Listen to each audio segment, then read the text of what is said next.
Saudações a todos e a todas que estejam assistindo a esse vídeo. Meu nome é Lucas Jairo Cervantes Bispo e eu sou mestrando em Filosofia na UFBA. O título e o tema da minha comunicação é sobre a natureza da ignorância, ausência de conhecimento ou ausência de crença verdadeira. Como eu espero que o próprio título sugira, o seu objeto é a natureza da ignorância. Minha questão em relação a ele é, evidentemente, o que é ignorância.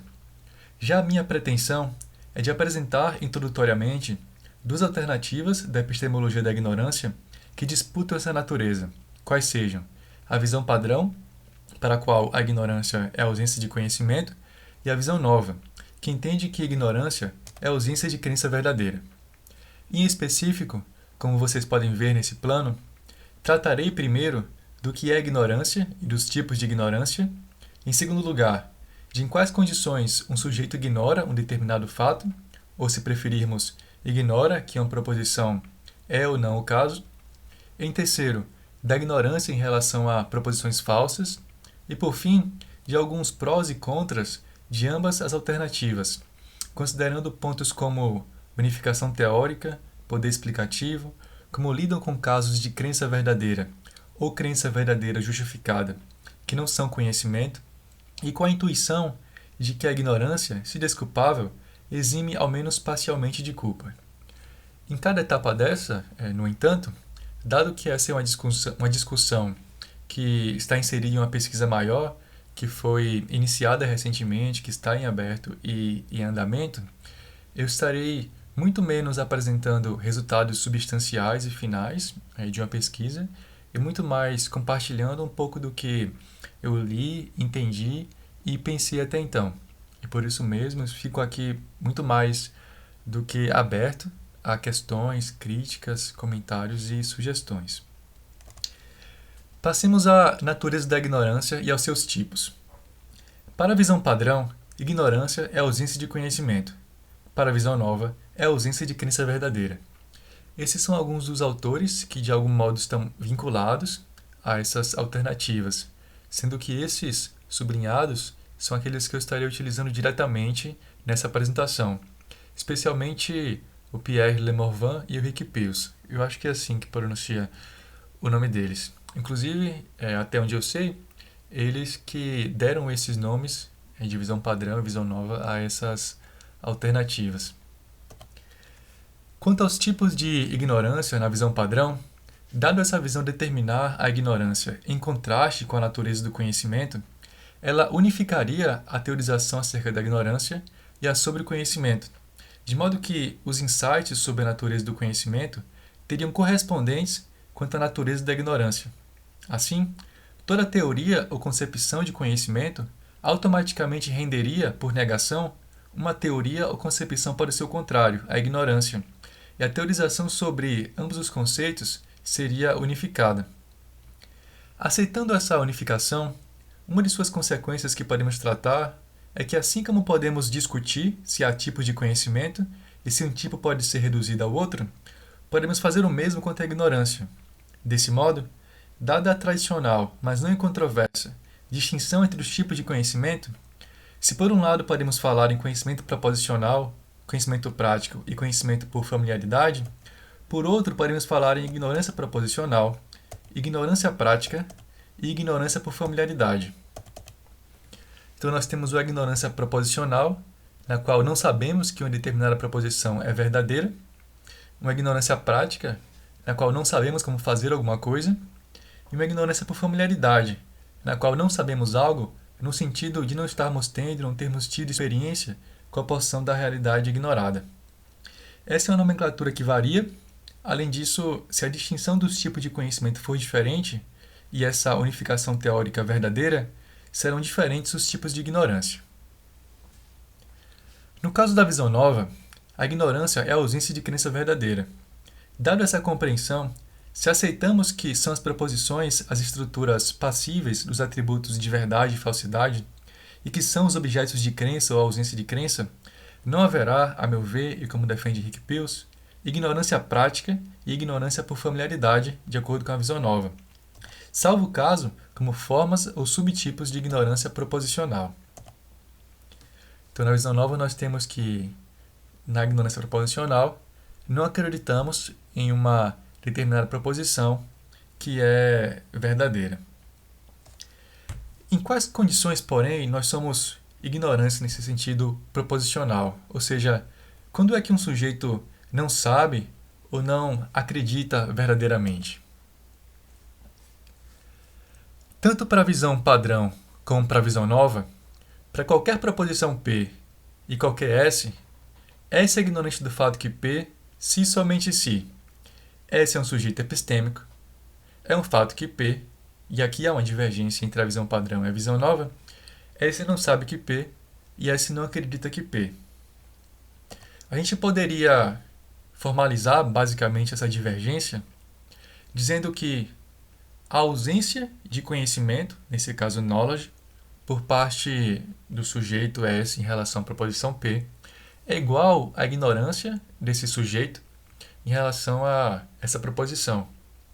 Já na visão nova, que a ausência de crença verdadeira, true belief, por parte de S em relação a P, é igual à ignorância de S em relação a P.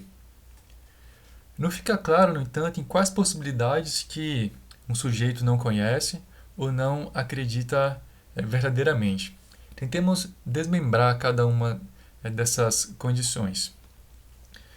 Por conta da unificação já citada entre a teorização a respeito da ignorância e do conhecimento, a compreensão da ignorância proposicional na visão padrão depende da compreensão do conhecimento proposicional. Se conhecimento é crença verdadeira justificada, mas uma cláusula anti-Gettier, somos ignorantes se, sendo P uma proposição e S o sujeito epistêmico. S não acredita que P e P é verdadeira. S suspende o julgamento sobre P e P é verdadeira. S nem acredita nem desacredita, ou seja, crê que não P, nem suspende o julgamento sobre P e P é verdadeira. P é falsa. S acredita que P é verdadeira, mas S não possui justificação. S acredita justificadamente que P é verdadeira, mas não satisfaz a cláusula anti-Gettier. Eu logo vou comentar o porquê da possibilidade 4 estar em vermelho.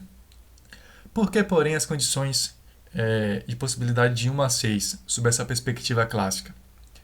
Essas possibilidades são condições suficientes para a ignorância e se referem a 3 dimensões centrais da análise clássica do conhecimento.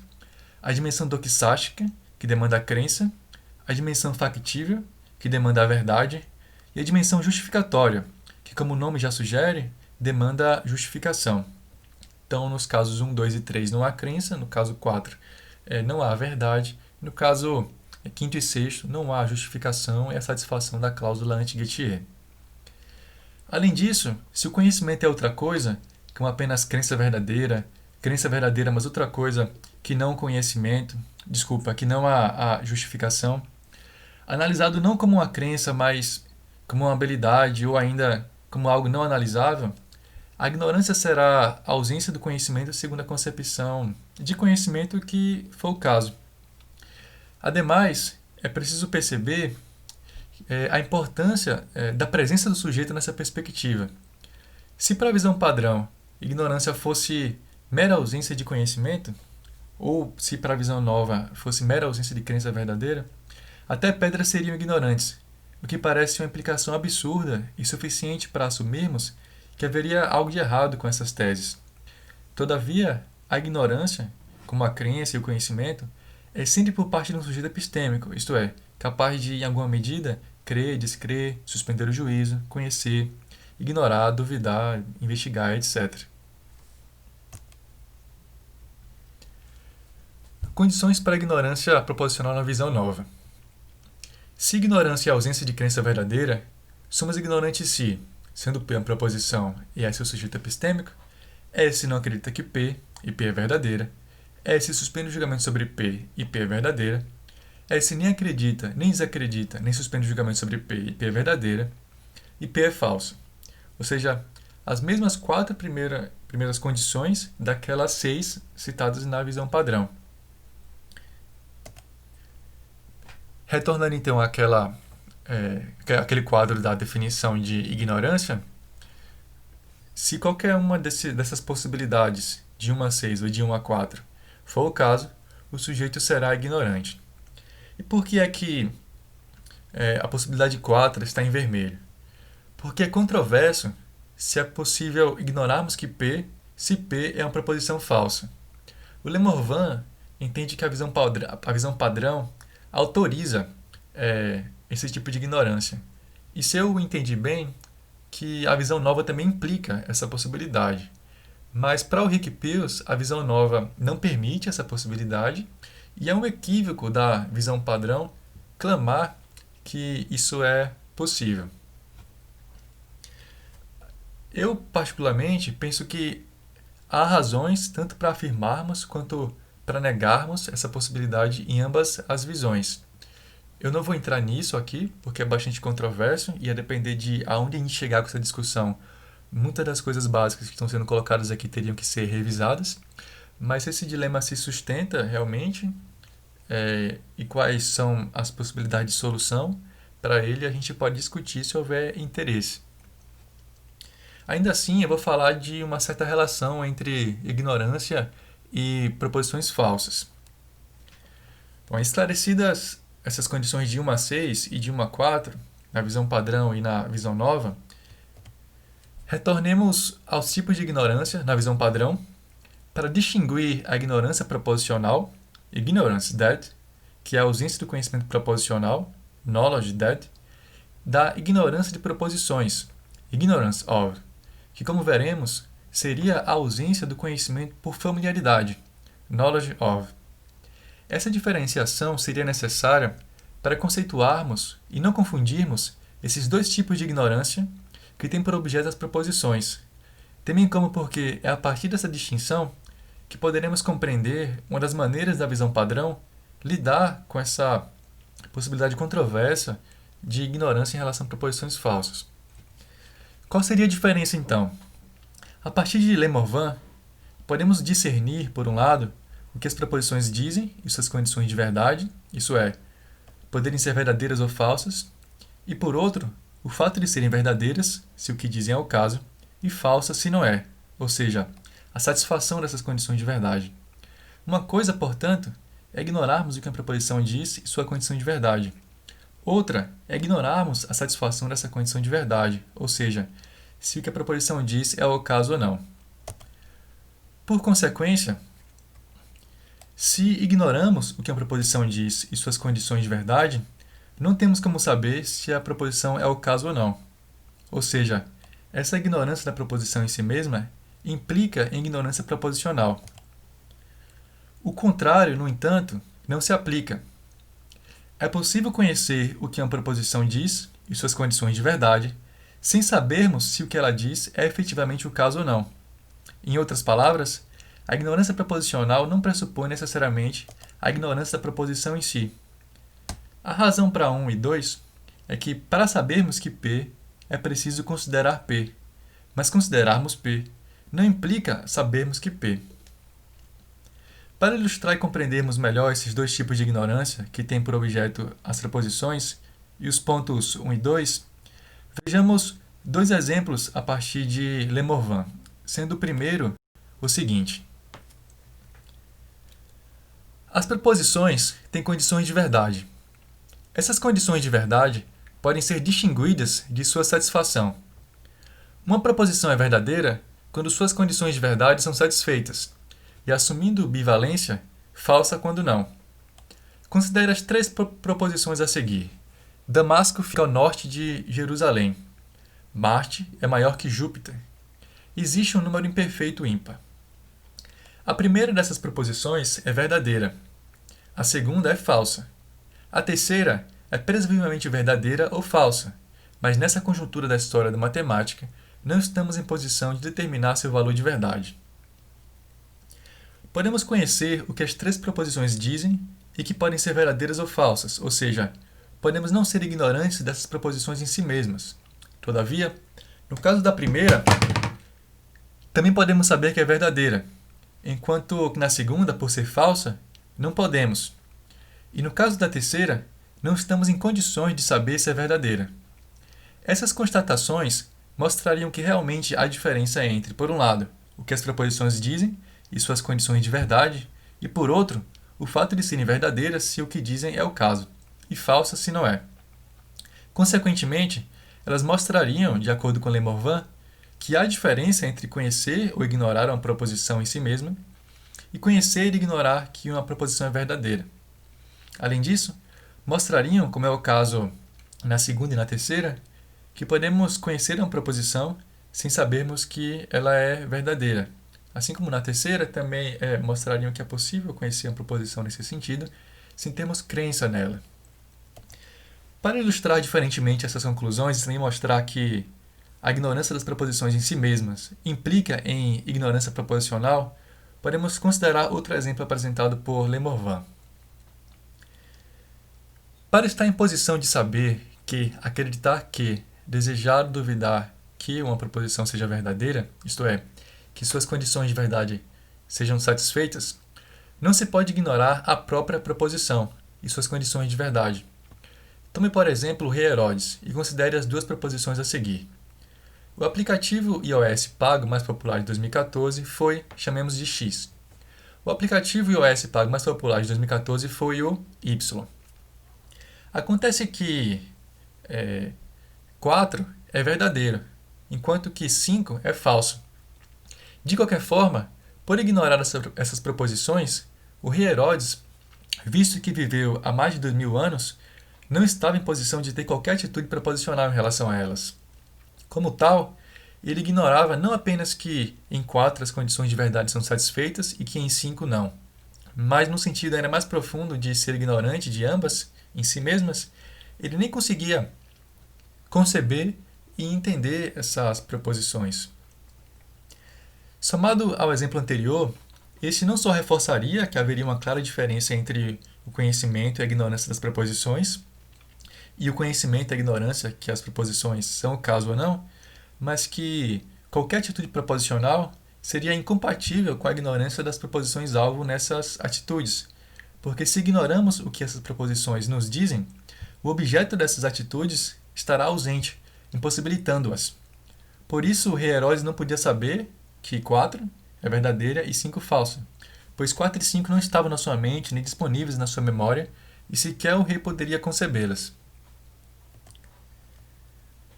Além disso, e mais fundamentalmente, esse exemplo mostraria que no sentido do conhecimento e ignorância das proposições, knowledge of e ignorance of, podemos conhecer proposições independentemente de serem verdadeiras e de termos crenças nas mesmas, vide a segunda e a quinta, que são falsas e podemos conhecê-las nesse sentido mesmo assim, e a terceira, que concebemos e, portanto, conhecemos nesse sentido, mas isso não envolve necessariamente a crença que essa proposição é ou não verdadeira.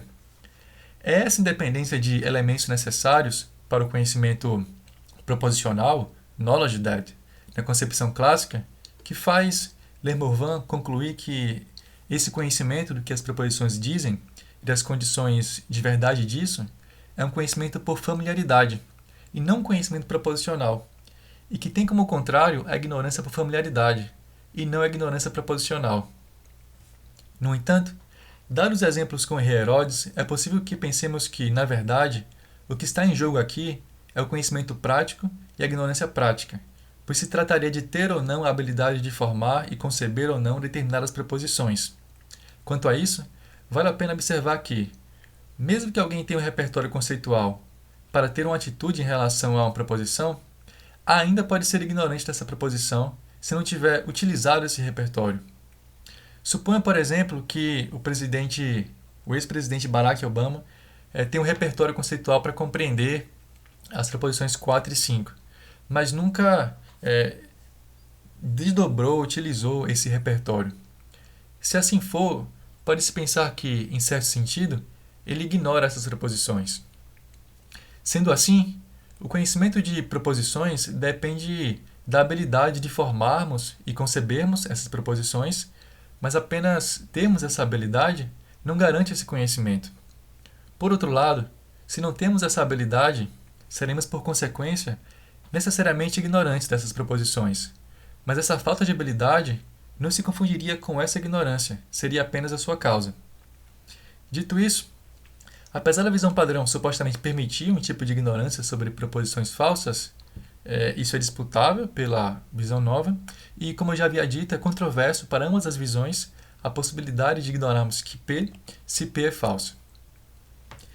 Passemos agora muito brevemente a alguns pontos a partir dos quais nós podemos tensionar ambas as visões e discutir um pouco prós e contras, vantagens e desvantagens.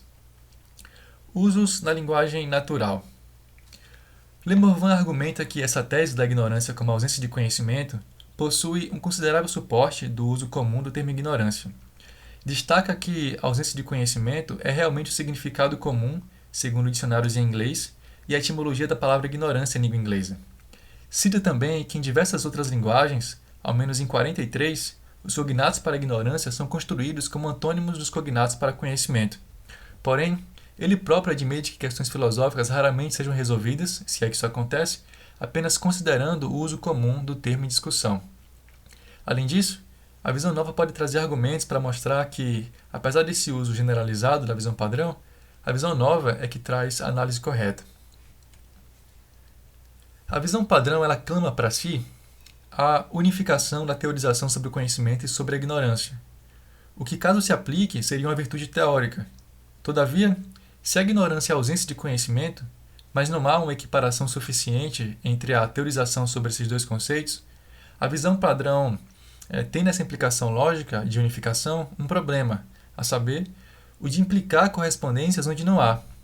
E é justamente nesse sentido que Rick Pius argumenta, tentando mostrar que, se por um lado há diferentes tipos de conhecimento, por outro só há um tipo de ignorância. Por outro lado, se há diferentes tipos de ignorância além do proposicional, a visão nova parece não conseguir explicá-los, apenas enquanto ausência de crença verdadeira. Casos de crença verdadeira ou crença verdadeira justificada que não são conhecimento, não são conhecimento para a visão padrão e também não são conhecimento para a visão nova. Todavia, para a visão padrão, o sujeito ignora que a proposição-alvo seja verdadeira. Já para a visão nova, segundo Rick Pius, ainda que o sujeito não tenha conhecimento, dado ter crença verdadeira nessa proposição, ele não é ignorante em relação a ela. A depender de como nós analisamos esses casos, eles podem contar a favor ou contra uma dessas visões. O Le Morvan, por exemplo, acusa Rick Pius de confundir os tipos de ignorância. Nesses casos, os sujeitos não seriam ignorantes por familiaridade em relação a essas proposições. Nesses casos, os sujeitos seriam ignorantes por familiaridade em relação a essas proposições, mas permanecem proposicionalmente ignorantes. Já o Rick Pius, por sua vez, mantém que esses sujeitos são proposicionalmente ignorantes. Quanto à ignorância e proposições falsas, a visão padrão supostamente tem aquela vantagem de permitir explicar um tipo de ignorância que a visão nova não permite nem explica, que é a ignorância por familiaridade de proposições falsas, porém, pode não ser claro que considerarmos e entendermos ou não uma proposição equivale a conhecermos ou ignorarmos a mesma. Talvez possamos explicar o que foi chamado de conhecimento e ignorância por familiaridade de proposições a partir de outros conceitos e de outras maneiras. Em segundo lugar, ainda que se trate de fato de um tipo de conhecimento e ignorância, poderíamos seguir Rick Pius e entender que são subtipos de conhecimento e ignorância proposicionais, nos quais sabemos ou ignoramos que uma proposição diz isso ou aquilo e tem tal condição de verdade. Nas palavras do Rick Pius, a ignorância das condições de verdade de alguma proposição P é a ignorância de que essas são as condições de verdade dessa proposição. E isso seria um exemplo de ignorância factível, ignorância proposicional. Assim, a ignorância por familiaridade de proposições seria apenas uma subespécie da ignorância proposicional. Sobre ignorância e culpa. De acordo com Rick Pius, há um pressuposto que é amplamente reconhecido na filosofia e que diz que a ignorância, se desculpável, e consequentemente acerca da proposição correta, exime completa ou parcialmente a culpa de um sujeito por ações ou omissões erradas pelas quais, se não fosse ignorante, seria completamente culpado. Considerando isso, Pius argumenta que qualquer tipo de crença verdadeira que não se constitui como conhecimento e que seria um caso de ignorância para a visão padrão, não exime de qualquer culpa. Todavia, como apontado no pressuposto, a ignorância exime, ao menos parcialmente, a culpa. Se é assim, a ignorância não poderia ser a ausência de conhecimento. Por outro lado, todo caso no qual não há crença verdadeira e, portanto, é um caso de ignorância para a visão nova, eximiria ao menos parcialmente a culpa, desde que a ignorância seja desculpável. Posto isso, a tese da visão nova seria mais plausível. Entretanto, o Lenormand aponta que podemos aceitar esse pressuposto sem nos comprometermos com essa análise de Peirce, pois por um lado, a culpa dos sujeitos em casos de crença verdadeira, que não são conhecimento, poderiam ser explicadas de outra maneira, e seria possível mostrar, por contra-exemplos, que há casos nos quais o sujeito tem crença verdadeira, não tem conhecimento, e porque não tem conhecimento, ou seja, porque é ignorante na visão padrão, é culpado. Nós vimos então, muito brevemente, sobre a natureza e os tipos de ignorância em ambas as visões, com um foco especial para a ignorância proposicional. Também vimos um pouco sobre um tipo de ignorância que permitiria a ignorância em relação a proposições falsas. E muito rapidamente também vimos um pouco de questões que podem tensionar prós e contras, vantagens e desvantagens de ambas as visões. Essas aqui são as minhas referências, eu vou passar rápido, mas para quem estiver assistindo o vídeo vai poder pausar. E por fim, eu gostaria de agradecer pela oportunidade de apresentar esse trabalho e também agradecer a cada um que tenha assistido a essa comunicação. Eu fico aberto a comentários, críticas, sugestões e questões. Eu tenho certeza que ainda há muita coisa a ser amadurecida nessa discussão. Mas eu espero que eu possa ter dado alguma contribuição. A ignorância tem um impacto muito grande nas nossas vidas e tem relação com diversas áreas, temas e questões da filosofia. Muito obrigado.